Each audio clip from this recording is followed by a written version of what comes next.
हमने पूरी आयत की तिलावत आज इसलिए कर ली कि 2 मिनट पहले मिंबर पर हाजिर हो गए हैं ताकि वक्त के एतबार से बात आपके सामने हो।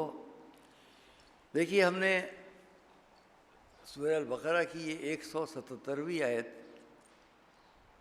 क्योंकि इस कोरोना और इस वबा की पाबंदी के हिसाब से हमारे सामने जो हजरात हैं, आप जानते हैं कि ये गलियाँ सड़कें सब मजमा अब नहीं है, पाबंदी है और हमें करना है पाबंदी पर अमल।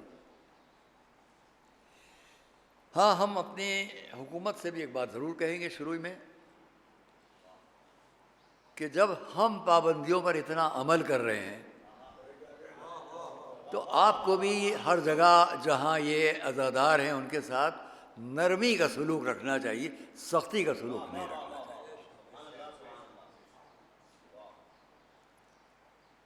मैं कभी भी कोई तक़रीर, कोई गुफ्तगू ऐसी नहीं करता जिसमें इश्तियाल दिलाना, उभारना, कोई ऐसी बात है। 2 वाक़यात अभी सुने, एक आगरे से मुताल्लिक़ है लेकिन वहाँ कोई वाक़या नहीं पेश आया है। मैंने दोनों जगह तहक़ीक़ कर ली यहाँ आने से पहले। वहाँ आपस की बात है, ये भी तो मुश्किलात हमारे साथ हैं। इधर तशरीफ़ लाइए थोड़ा सा।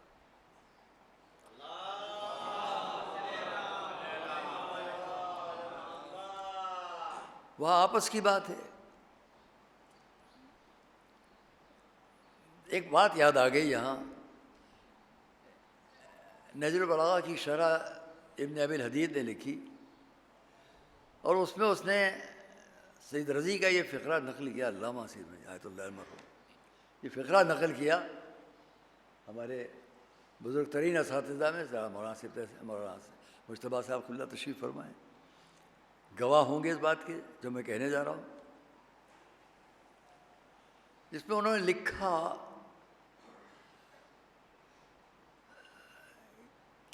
उस शख्सियत के फ़ज़ाइल क्या बयान किए जाएं कि जिसके फ़ज़ाइल को रोकने के लिए दुश्मनों ने अपनी दुश्मनी में और दोस्तों ने खौफ में छिपाए, लेकिन फिर भी उनके फ़ज़ाइल आसमान मदा पर सितारे बन के चमक रहे हैं। सलावत मोहम्मद वाले। ये मुझे इस पर याद आ गया कि अज़ादारी के बारे में भी मैं अब यही कहूँगा यहाँ से बैठकर। क्या कहा जाए उस अज़ादारी को जिसको बहुत सी जगहों पर हम लोग किसी खौफ में छिपाते हैं और मुखालिफत में छिपाते हैं, फिर भी अज़ादारी ना कोई रोक सका ना रोक पाएगा। सलावत मोहम्मद वाले मोहम्मद।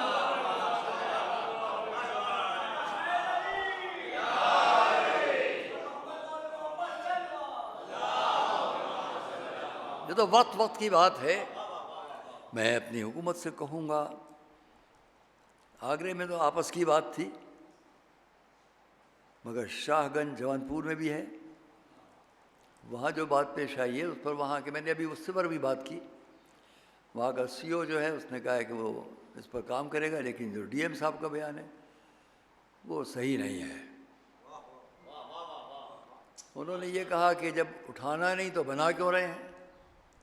तो एक जुमला सिर्फ कहूँगा, तीलियों से और कागज़ से अगर घर में बैठकर कोई कुछ बना रहा है तो लोहे से और नाल बनाकर और मुख्तलिफ चीज़ों से दुनिया को हलाक करने वाली चीज़ें तो नहीं बना रहा है।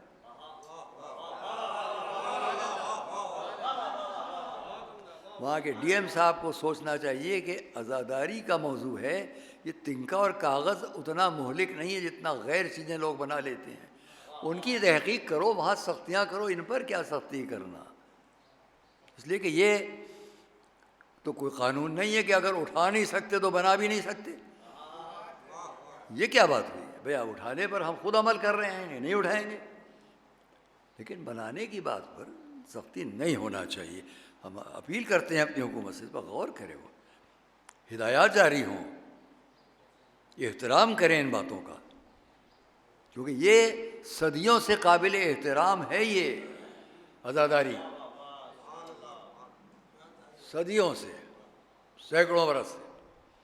और फिर आप तो फिक्री तौर पर, जहनी तौर पर मेज़बान हैं इमाम हुसैन के। मैं फिक्री तौर पर और जहनी तौर पर कह रहा हूँ इसलिए कि इमाम हुसैन ने आने की तमन्ना की थी। अगर आ जाते तो आप मेज़बान होते कि ना होते। सलावत भेजें मौला, ख्याल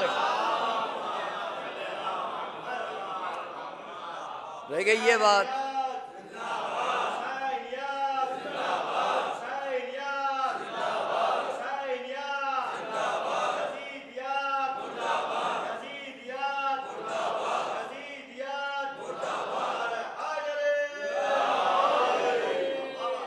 पूरी पाबंदी कर रहे हैं, जो अहकाम है हमने खुद अपील की है शुरू से कि जो हुकूमती या मेडिकली जो हिदायत हैं उस पर अमल करना चाहिए।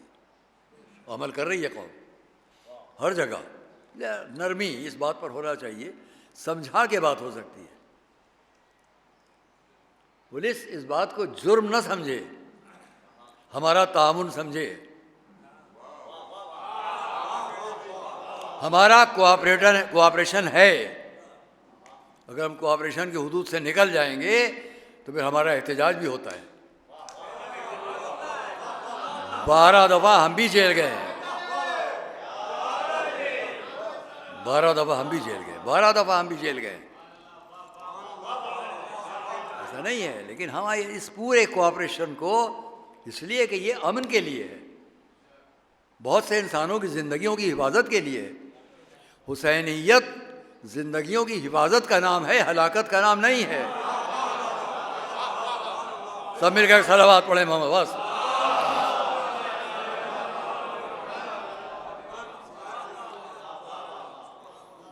और हमारी कौम में जो लोग समझते हैं ये निकले हो वो नहीं निकले हो, ये आए वो नहीं आए, मियाँ अभी मैंने इस पर बात ही नहीं की है कि मैं तो 25 दिन कोरोना में ICU में रहकर आया। मुझसे आप तो इसकी भी तवक्को ना करते कि मैं यहाँ हाजिर होता। लेकिन मैं आपके सामने पढ़ रहा हूँ, 3 प्रोग्राम मैंने बाहर के भी किए, एक आजमगढ़, एक फतेहपुर, एक जब अभी यहाँ इन मजालिस का शुरू 4 दिन पहले साखनी गया था। बहुत ही मशहूर व मारूफ हमारी शख्सियत पूरी दुनिया में जनाब मौलाना शफीक हसन साहब शफक, उनके वालिद का 40वां पढ़ने। वहाँ हमने आपसे पहले दिन वायदा किया था कुछ पढ़े वो हम आपको सुनाएंगे, क्योंकि सामने 3 बजे का वक्त होता है। उसको हटा दीजिए तो मैं यकीन दिलाता हूँ कि 2 घंटे भी पढ़ूंगा तो आप घबराने नहीं पाएंगे। आप तो नहीं घबरा रहे हैं, मैं घबराता हूँ कि अब कितनी देर रह गई। हालांकि मैं हमेशा कहता हूँ बहुत से लोग इस वक्त भी पढ़ रहे हैं, इस वक्त भी पढ़ रहे हैं। उनका बस सर है तो 3 बजे तक पढ़ेंगे। वो 3 बजे तक वो इसलिए पढ़ेंगे कि हमीदुल हसन पढ़ने ना पाए। चलिए, आज ये आसानी हो गई है कि अब मजमे की फ़िक्र नहीं रह गई है। अब तो ये कि कितनी जगहों पर कान और आंखें लगी हुई इन कैमरों के ज़रिए, वो हज़ारों लाखों इंसानों तक जा रहा है मैसेज, काफ़ी है। तो आइए दोस्तों, एक सलावत पढ़े मौलाना मैं बस हुकूमत से हमारी ये अपील है कि आज़ादारी के सिलसिले में जो पाबंदियाँ कोरोना के हिसाब से रखी गई हैं, उनको देखते हुए नरमी का सलूक अज़ादारों से पूरी दुनिया में, पूरे हिंदुस्तान में होना चाहिए, नरमी के साथ, मोहब्बत के साथ, अखलाक के साथ। लेकिन ये मुहज़्ज़ब लोगों से बात हो रही है, क्रिमिनल लोगों से बात नहीं हो रही है। और याद रखना कि क्राइम्स मुखालिफत हुसैन में मिलेंगे, मुवाफ़क़त हुसैन में नहीं मिलेंगे। मुजरिम और जराइम मुखालिफत हुसैन में मिलेंगे, लेकिन सबसे बड़ा मुजरिम यजीद था, उसके मानने वाले होंगे मुजरिम। सबसे बड़ा मुजरिम दहशत पसंद यजीद था, उसको कुचलने के लिए हुसैनियत है और आज तक है। आज तक हम कामयाब हैं। हुसैनियत आज तक कामयाब क्यों है? जो मैं कहने जा रहा हूँ किसी ने ना लिखा ना कहा, कहने जा रहा हूँ। फराज साहब, लखनऊ से या हिंदुस्तान से एक साहब ने यजीद के नाम के साथ अलकाब लिखे, हमारे भारत से निकाल दिए गए।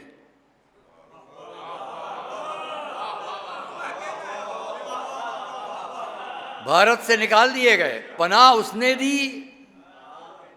जो शुरू ही से इमाम हुसैन के लिए सामने है, पनाह दी गई। यजीद के लिए तुमने एहतराम के लफ्ज़ लिखे, जो कहने जा रहा हूँ किसी ने नहीं कहा। बाद अरब मुल्कों में मुझे यजीद के नाम का तो कहीं कहीं कोई मिल गया, मगर हुरमुला के नाम का कोई नहीं, पिसर साद के नाम का कोई नहीं, खूली के नाम का कोई नहीं, सनान के नाम का कोई नहीं। ये इन नामों का किसी का न होना दलील है कि हुसैनियत जीती है, यजीदियत हारी है। सलावत मोहम्मद वाले लाओ, पूरी दुनिया इस्लाम में एक नाम लाओ, वो हुरमुला बैठा है। हम जो वहाँ के लोग हैं वही उसका हिसाब कर देंगे। लाओ इब्ने ज़ियाद, है कहीं इब्ने ज़ियाद? लाओ कोई पिसर साद, नहीं मिलेगा। और जब ये तुम नहीं ला सके तो एक नाम के लिए एहतराम की बातें करके क्या पा जाओगे? और इसका वायदा कब से है? जो मैंने आयत से बात शुरू की है वहीं पर ले चलता हूँ आपको। लैसल बिर, नेकी ये नहीं है कि अपना चेहरा मगरिब या मशरिक़ की तरफ कर लो। ये 177वीं आयत है, 177। मैंने पहले दिन भी कहा, बाद में भी कहा, चौथी तकरीर में भी कहूँगा कि इस बात को कुरान करीम तो यूँ तमाम, लेकिन मैं जहाँ से शुरू कर लेना चाहता हूँ वो 124वीं आयत है। परसों नरसों मैंने याद दिलाते दिलाते कुछ मुझे हंसी आई थी, लेकिन मैं चुप रहा। इस वक्त भी वही कैफियत हो गई है। कुरान करीम की वो आयत जो जुल्म की मजम्मत करती है, उसका नंबर है 124। मैं ये भी अजब इत्तेफाक है। सलावत मोहम्मद वाले, ये भी अजब इत्तेफाक है, ये भी अजब इत्तेफाक है। एक उसके नाम का है, हम तक आओ ये न रहो। आइए, वो आयत क्या है? 124 सूरह अल-बक़रा। वइज़ इब्तला इब्राहीम रब्बुहु बिकलिमातिन फ़अतम्महुन्ना। पूरी आयत नहीं पढ़ी थी, अब पढ़ देता हूँ। क़ाला, जब हज़रत इब्राहीम उस इम्तिहान में कामयाब हो गए। आइए इधर आइए साहब,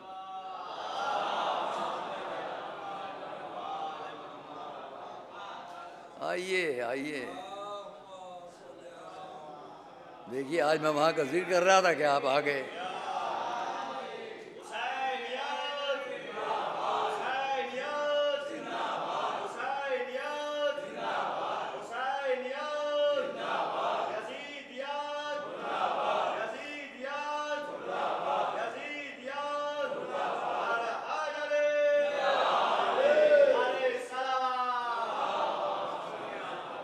अभी 4 दिन मुहर्रम शुरू होने से 2 दिन 3 दिन पहले हमारा आपका साथ था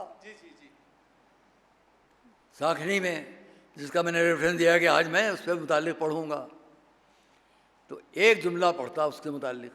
अब इनके आने से 2 जुमले पढ़ूँगा, वो बाद में पढ़ूँगा। तो आइए हम अब ये देखें, जो ना जानते हैं उनको बता दूं, जो कह चेहरा दुनिया भर जानता है, हर शो जानते हैं इनको। स्वामी सारंग बड़े हुसैनी हैं, और मैं तो समझता हूँ कि मुझे तो पूरे हिंदुस्तान भारत में जितने भी आचार्य, स्वामी, बापू, ये जितने जहाँ जहाँ मिल रहे हैं, हमारे सब हुसैनी हैं।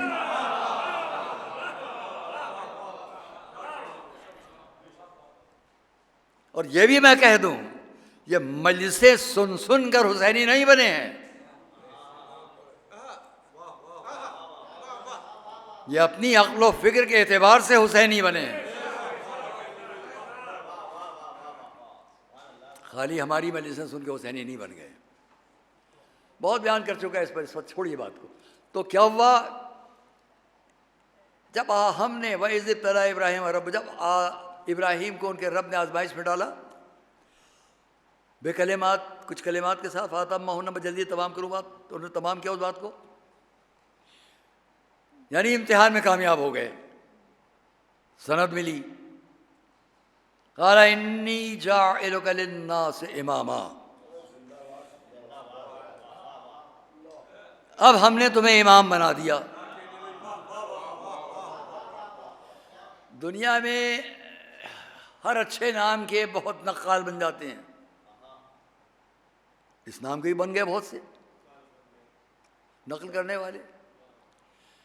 लेकिन हमीदुल हसन मौलाना आपने कहा, फुला साहब हुज्जतुल इस्लाम आपने कहा, फुला साहब आयतुल्लाह आपने कहा, लेकिन किसी को वो आयत कह दे,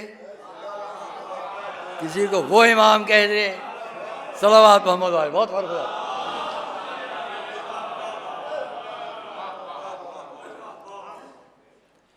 और इसलिए उसने इमाम कहा,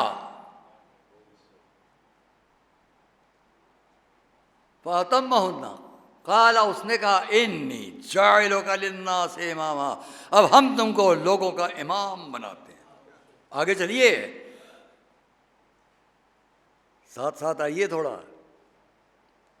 जैसे ही कहा अब हमने तुम्हें इमाम बनाया, फौरन क्या कहा, व मिन ज़ुर्रियती,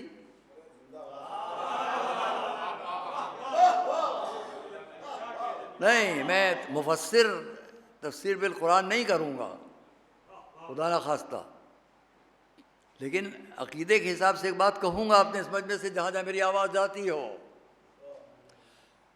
क़ाला व मिन ज़ुर्रियती, पालने वाले मेरी ज़ुर्रियत। सब ने लिखा, बहुत सो ने लिखा कि हज़रत इब्राहिम ने तमन्ना ज़ाहिर की। मैं कहूँ नहीं, हुक्म इलाही पर यह तमन्ना ज़ाहिर की। हुक्म इलाही पर यह तमन्ना इसलिए ज़ाहिर की कि क़यामत तक सबको मालूम हो जाए कि इमामत का ओहदा किसके लिए है। मौलाना, ये क़यामत तक सबको मालूम हो जाए, वरना हज़रत इब्राहिम अगर तमन्ना न करते तो आप कैसे जानते।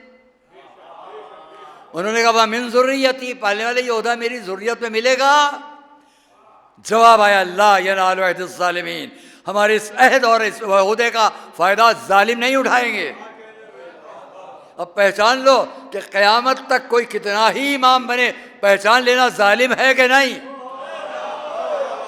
अगर जालिम नहीं है तो इमाम है। सलावत मोहम्मद वाले,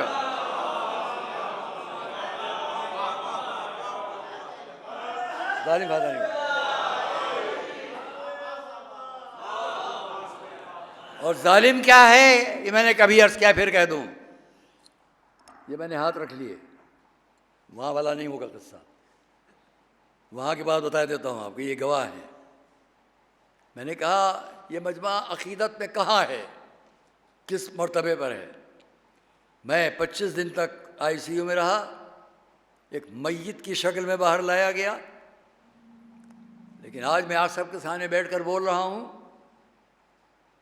और मेरी आवाज़ किसी कमज़ोर और ज़ईफ़ और बीमार की आवाज़ नहीं है। ये मैंने वहाँ कहा, आपसे नहीं कह रहा हूँ, वहाँ कहा, सांखनी में इनकी मौजूदगी में कहा। ये आवाज़ आप लोग सुन रहे हैं, मेरे मुंह से निकल गया।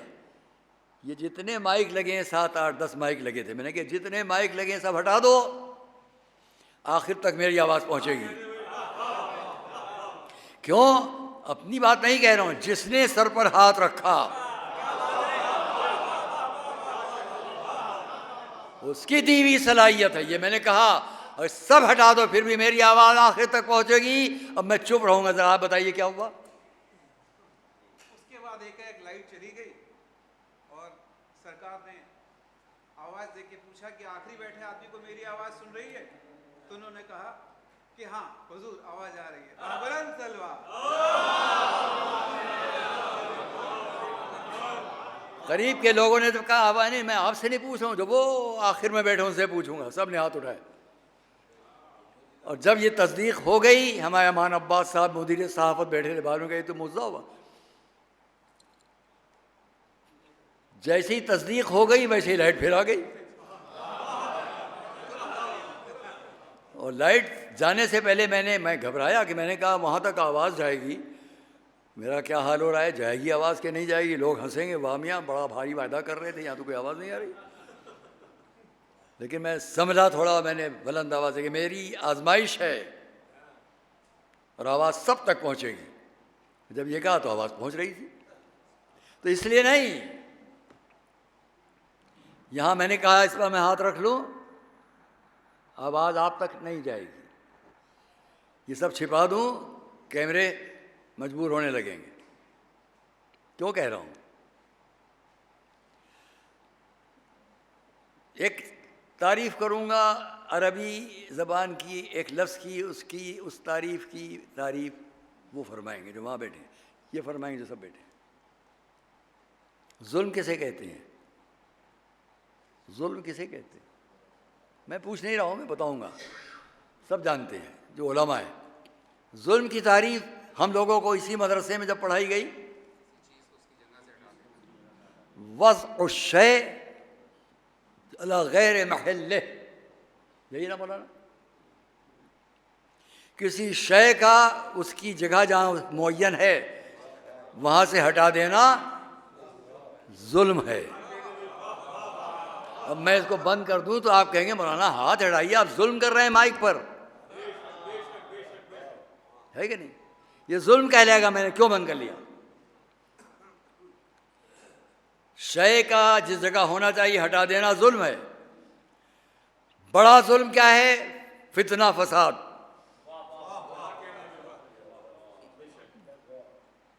अल फितना तो अशद्द मिनल कत्ल, कुरान। फितना कत्ल से ज़्यादा शदीद जुर्म है। फितना बहुत बड़ा जुल्म, कत्ल बहुत बड़ा जुल्म, मजलूम और बेकस को सताना बहुत बड़ा जुल्म, किसी का हक़ छीन लेना बहुत बड़ा जुल्म, किसी मजबूर और बेकस पर इंतहाई परेशान करना जुल्म। ये बड़े जुल्म है, ये छोटा जुल्म है, ये छोटा जुल्म है। मैं तकरीर करते करते इस रुमाल को फाड़ना शुरू कर दूं, ये भी जुल्म है।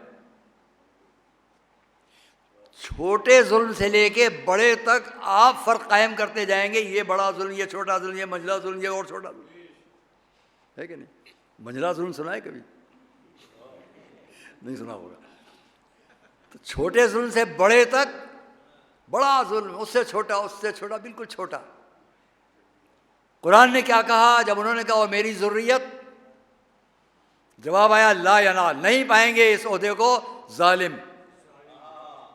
इसका मकसद ये कि ओहदा तो मिलेगा, मगर उसे मिलेगा जो छोटे से लेके बड़ा जुल्म भी ना करता हो।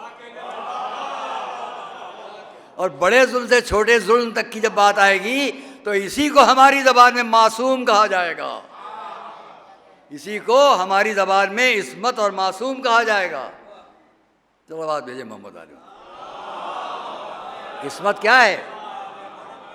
इस्मत क्या है? हर खता से महफूज होना। खता तो छोड़ दो, रिज्स से भी महफूज होना। एक है नजासत, एक है रिस। रिस क्या है? आपके हाथों में अंगूठियां हैं, भैया आपके हाथ में अकीक़ बहुत अच्छा है, मगर इसके अंदर कुछ नज़र आ रहा है, रगें पड़ी हुई हैं, इसके अंदर कुछ रगें दिखाई। हमने कहा जी हाँ है तो, मगर थोड़ी सी कसाफत है। ये कसाफत, पत्थर के अंदर जो कसाफत है उसे कसाफत कहोगे, नजासत नहीं कहोगे। और जब उसने वायदा कर लिया कि हमने आपको हर रिस्क से महफूज रखा, तो सामने की नजासत तो छोड़ दो, कोई धब्बा और शायबा भी बाहर उधर नहीं आएगा। सब मेरे का सलावत मोहम्मद वाले मोहम्मद।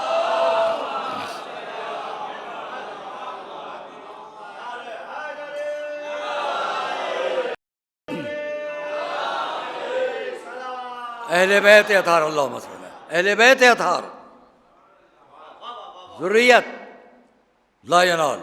और इसी बात को फिर आगे जाकर 151वीं, बल्कि इसी जगह 127, 128, 129 आयात में वाज़े कर दिया गया, जिसको अगर आप मौका मिले तो कल या परसों बात करेंगे, क्योंकि फिर आज बहुत हो जाएगा। ये 124वीं नंबर की आयत थी, 125, 126, 27, 28, 29 तक। और फिर जो मैंने आपके सामने पढ़ी है उससे पहले, उसके पहले 151, 152, 153, फिर 177 तक। एक तसलसल है इन बातों का, तो छोड़ता हूँ, मगर क्या है, जालिम फ़ायदा नहीं उठाएंगे। जहाँ जुल्म है हम कुछ भी कह लें, लेकिन जिसको उधर से ओहदा मिलेगा इमामत का, वहाँ जुल्म नहीं होगा, उस पर जुल्म का इतलाक़ ही नहीं होगा। अगर इस बात को जहन में रखें, इस मजमे से नहीं कह रहा हूँ, अगर इसी बात को जहन में रखा जाए कि वहाँ जुल्म नहीं होगा। छोटे बच्चे को आप क्या कहते हैं? मासूम है। क्यों मासूम है? कोई गुनाह उससे नहीं है। अगर कोई लफ्ज़िश है भी तो उसे आप, लेकिन वहाँ जो उधर से आएंगे वहाँ कमसिन भी ऐसा होगा कि जिससे किसी लफ्ज़िश का भी इम्कान ना हो, उससे किसी लफ्ज़िश का भी इम्कान ना हो।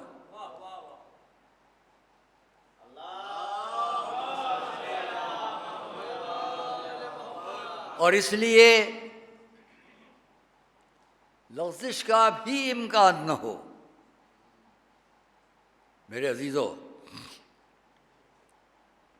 बात को मुख्तसर करूँ, ये कुछ नहीं पड़ता था कि वहाँ जवानपुर के मदरसे पर कुछ पढ़ें। मैंने बात कह ली जवानपुर के मदरसे पर, वही जवानपुर के मामले पर, कि वहाँ जो भी वाक़या पेश आया उस पर हुकूमत को चाहिए सख्त इक़दाम करे, और जो कुछ वहाँ के DM साहब वगैरह ने कहा उनसे जवाब तलबी होना चाहिए। आइए, तो हम और आप कमसिन की बात, ख़ता, लफ्ज़िश, इस्मत और मासूमियत की बात, मुझे एक तारीख़ का एक फ़िक्रा बड़े बड़े उलमा का याद आता है। जब हुजूर ने सबको जमा किया, जिस आयत से आपके सामने बात पढ़ रहा हूँ, जहाँ इस बात को जब तमाम किया गया तो इस तरह कि और फिर व आतल माल अला हुब्बिही ज़विल क़ुरबा, कल भी कहा परसों भी कहा, साहिबान क़राबत, साहिबान क़राबत को माल दो अल्लाह की मोहब्बत में, साहिबान क़राबत में ज़विल क़ुरबा। हुजूर को भी हुक्म मिला व अंज़िर अशीरतकल अक़रबीन, और अपने अक़रबा को डराने के लिए बुलाओ। तो हुजूर ने भी सबसे पहले इस्लामी पैगाम साहिबान क़राबत को बुला कर देना चाहा। ये ना कहो हमको अलग रख के बात कर ली। अब जब सबको बुला लिया गया तो मसलहत रब्बानी थी, उसमें एक ही शख्सियत ने खड़े होकर ये कहा मैं आपका साथ देता हूँ। भाई थोड़ी देर मजलिस, मैं साथ देता हूँ। ऐलान क्या है? मैं तुम्हारी तरफ अल्लाह का ये पैगाम लेकर आया हूँ, बहुत बेहतर है तुम्हारे लिए। किसको कहा गया ये पैगाम? जिनको 40 अफराद को खाना जमा करके बुलाया गया, खाना खा लिए, दावत। अब उनमें से 40 अफराद, मैं तुम्हारे सामने ये पैगाम लेकर आया हूँ। तीसरी बात क्या थी? जो भी हमारा आज से साथ देगा वो मेरा भाई वज़ीर खलीफा, मेरा भाई वज़ीर खलीफा। एक वक्त नहीं, 3 दिन हुआ यह वाक़या, 3 दिन तक ये दोहराया गया। लोगों ने क्या कहा? हमारा कमसिनी का ईमान था। कमसिन पर ज़हन रहे, कमसिनी का ईमान था। यहाँ किसी का जुमला मैं नकल कर दूँ, वाह भाई वाह, मौला अली ने अगर ऐलान किया 10 साल या 13 साल के सिन पर, तो कमसिनी का इस्लाम, कमसिनी का ईमान था।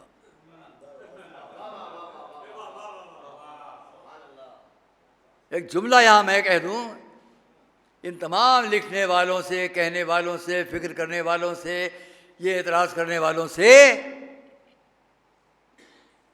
कम ये तो समझो कि कमसिन ने अपनी कमसिनी के बावजूद जो फैसला लिया वो बड़े बड़े 40 साल के होकर बाद में ले सके। जो फैसला 40 साल के सिन पर आपने बाद में किया, वो अली ने 13 साल के दिनों पहले कर दिया। अब तो ना कहो कमसिनी का फैसला, सलावत मोहम्मद वाले मोहम्मद।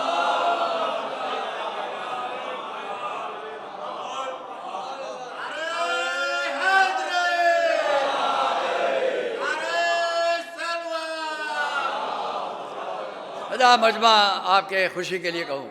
और फिर ये भी तो बताओ, आपकी नज़रों में कमसिन थे अली,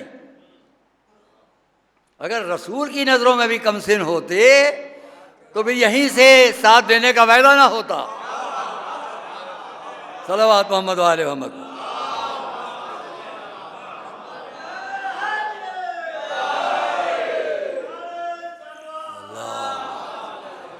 मुखालिफत ऐलान करने वालों ने 3 बातें कही। वाह भाई वाह, इतना सा खाना 40 आदमी।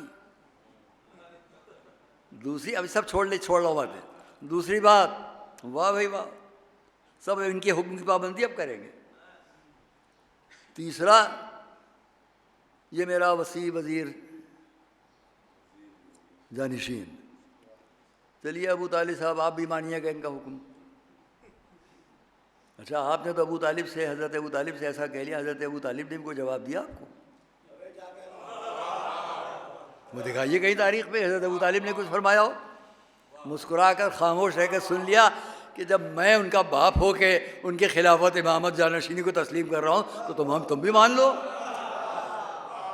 लेकिन बात क्या कहना है, ये मजाक करने वाले जो थे 40 बड़े बड़े अरब के थे। मैं जो जुमला अपने मजमे तक पहुँचाना चाहता हूँ, आप तक पहुँचाना चाहता हूँ जुमला, याद रखिएगा। मुझे तारीख़ में ये तो मिला कि सब ने रसूल पर ये 3 ऑब्जेक्शन, 3 एतराज़ किए। पहला, इतना सा खाना। दूसरा, ये ऐलान। तीसरे, ये साथ देने का, जानशीनी का ऐलान। ये 3 एतराज़ किए जो जुमला आप तक पहुंचाना चाह रहा हूं। कहीं तारीख़ में दिखाओ इन 3 एतराज़ात को पेश करने वाले मजमे में 40 लोगों ने रसूल से खिताब किया। कहीं दिखाओ, अली से पढ़ के कहा हो कुछ? नहीं ज़हन पहुंचा। रसूल पर एतराज़ कर रहा था मजमा, अली से कुछ नहीं बोल रहा था। अब तो पहचानो कि जानते थे वो रहमतें बख्श देंगे। इनकी तलवार की क़ुव्वत के सामने किसी की हिम्मत न थी बोलने की। सलावत मोहम्मद वाले मोहम्मद।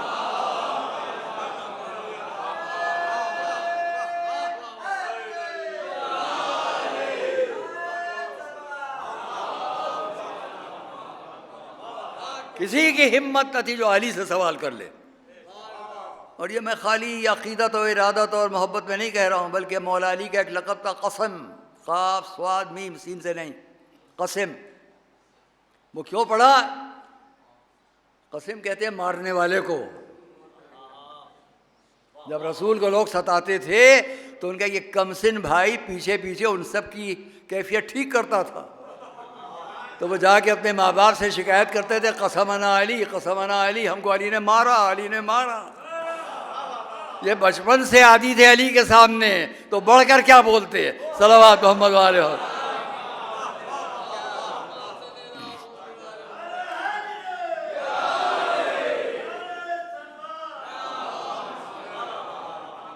अहले बैत अथार, वहाँ की मजलिस में मैं बात तमाम हूँ ताकि वादा पूरा हो जाए।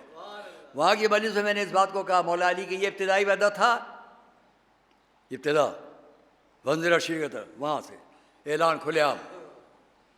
अब कोई ये कहे कि ये क्या हुआ, मौला अली के लिए ये, मौला अली के लिए वो, मौला अली के लिए वो। अरे भाई ये भी तो बात करो कि रसूल क्यों ना ये सब करें। वंज़िर अशीरत अगर अक़रबीन से एक खुला ऐलान है, वहाँ से आखिर हयात मौला अली तक एक जगह दिखा दो जहाँ अली साथ छोड़कर हट गए हो। मजमे का जहन पहुँचा, अली साथ छोड़कर चले गए हों, कोई एक जगह दिखाओ। रसूल के लिए क्या मशहूर है, सादिक। सादिक किसे कहेंगे, जो हकीकी माना में इतना सच्चा हो, जो कहे वो पूरा करे। रसूल ने फरमाया अगर जो साथ देगा मैं उसको ये बनाऊंगा, ये बनाऊंगा, ये बनाऊंगा। अब कोई एक जगह दिखाओ जहाँ अली ने साथ छोड़ा हो, तो फिर रसूल भी अपने कौल पर बाकी रहेंगे। जब कौल पर बाकी रहेंगे, बिस्तर पर बात आएगी अली को सुलाएंगे, घोड़े की बात आएगी अली को बिठाएंगे, दोष पर बुलंद करने की बात आएगी अली को बुलंद करेंगे, हाथों पर उठाना होगा मन कुन तो मौला, अली को बुलंद करेंगे। सलावत मोहम्मद वाले मोहम्मद।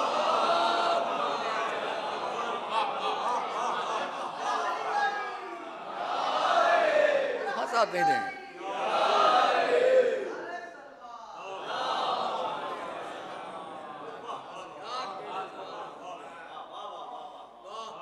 और इसलिए ये इब्तिदा है हयात रसूल में, और ये इंतहा है मिंबर कूफा पर। जो मैंने वहाँ कहा था स्वामी जी, वो दोहरा रहा हूँ कि जब मौला अली मिंबर कूफा पर हैं, रसूल की वफ़ात 63 साल उनके गुजर गए, 25 साल उसके बाद के गुजर गए। अब मौला अली है, कूफा है, मदीना भी नहीं है, कूफे के मिंबर पर बैठकर वो मजमा जो कहाँ कहाँ का है, सामने है मस्जिद कूफा में। सिर्फ एक फ़िक्रा साखनी वाला यहाँ नकल कर रहा हूँ। मौला अली ने मिंबर से बैठ के क्या फरमाया, जहाँ उलमा का जिक्र है, बिना तदय तुम फिज़्ज़ल्मा व तसन्नम तुम अलिया व बिनम फजर तुम अनिस्सरार।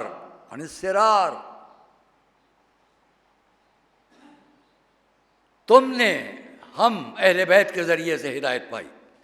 मेरा मौज़ू कुरान, इस्लाम और अहले बैत। बिना तदय तुम फिज़्ज़ल्मा, तुमने तारीकियों में हिदायत हमारे ज़रिए पाई। वो तसन्नम तुम अलिया, बुलंदियों की सीढ़ियाँ तुम हमारी वजह से चढ़े। वह बिनम फजर तुम अनिस्सरार, सिरार किसे कहते हैं, रात की वो खटाटोप तारीकी जिसमें चांद भी ना हो। तुमने रात की उस बेपनाह तारीकी में जब सुबह की रोशनी पाई तो वो हम थे। तुमने सुबह की रोशनी हमारे जरिए भाई, बाकी पूरा खुतबा छोड़ते इतना कहूँगा। दोस्तों अजीज़ों, कूफे की मस्जिद में आखिर हयात में मिंबर पर बैठकर जब मौला अली ने फरमाया तुम सब ने हमारे ज़रिए हिदायत पाई, तो कोई एक तो मजमे से उठ के कहता वो भी थे, वो भी थे, वो भी थे।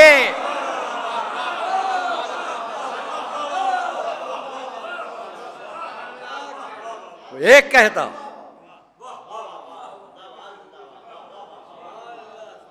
किसी का न उठना। और फिर यही कारवान अहले बैत करबला की सरजमीन की तरफ चला। यही कारवान अहले बैत करबला की सरजमीन की तरफ चला। हमें हुकूमत को चाहिए नज़र करे, ताज़िया नकल है उस शहीद के रोज़े की जो करबला में है। उसका ये पूरी मिल्लत, पूरी अक़ीदत और पूरे एहतराम से उसको ऐसा वैसा मत समझ लिया जाए। वो रसूल का नवासा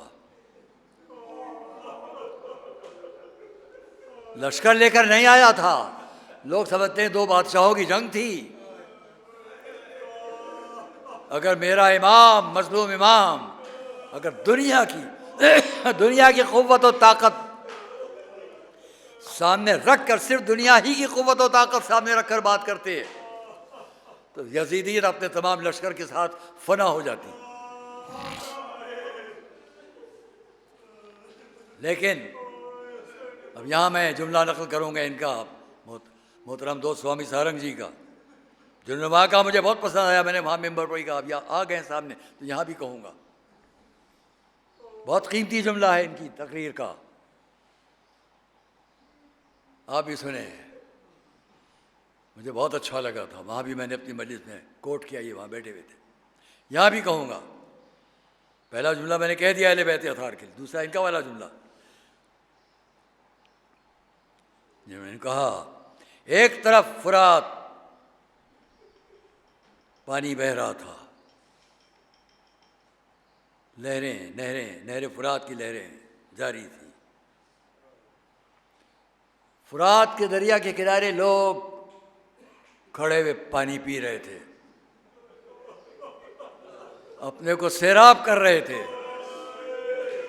और कुछ ही फासले पर कुछ लोग थे जो प्यासे थे। उनके बच्चे प्यासे थे, उनकी औरतें प्यासी थीं। मगर फिक्रा याद रखो, एक तरफ नहर फुरात लोग खड़े पानी पी रहे हैं, दूसरी तरफ रसूल का घराना, बच्चे अलताश अलताश। कीमती जुमला है, मगर दुनिया याद रखे, जो पानी पी रहे थे वो मर गए, जो प्यासे थे वो आज भी जिंदा हैं, आज भी जिंदा है।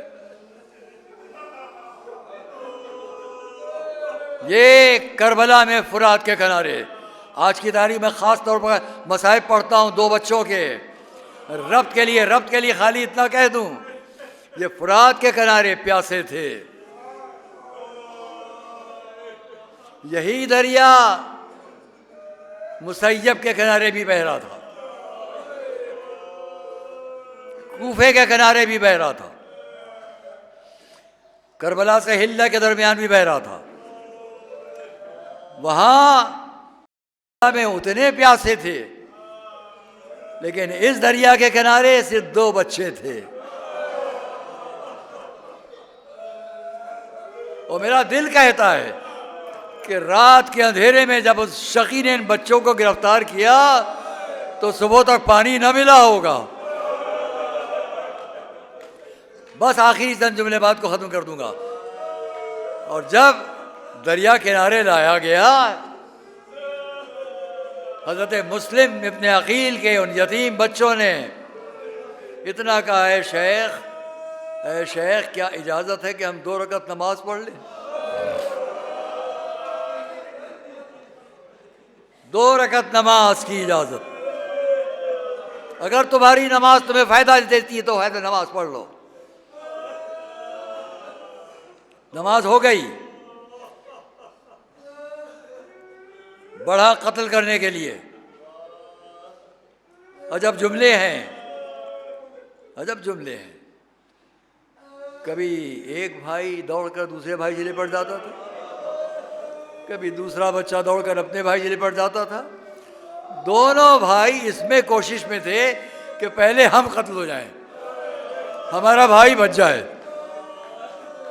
आखिर को शकी और जालिम ने इतना पूछा बड़े भाई से, ये तुम्हें क्यों जिद है कि तुम्हें पहले कत्ल किया जाए? तुम्हें क्यों जिद है कि तुम्हें पहले कत्ल कर दिया जाए? आज भी रवायत और तारीख का ये जुमला दिलों को टुकड़े टुकड़े करता है। मासूम बड़े भाई ने पलट कर कहा है, शेख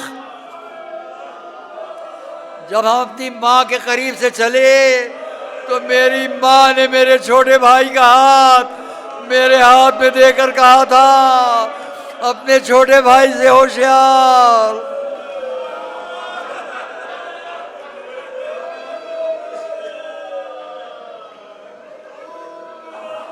जो मोमिना बचाने के लिए कोशिश कर रही थी, क्या कर रहा है? क्या जनाब मासूमा को, फातिमा को जवाब देगा? अरे उनकी जरूरत है।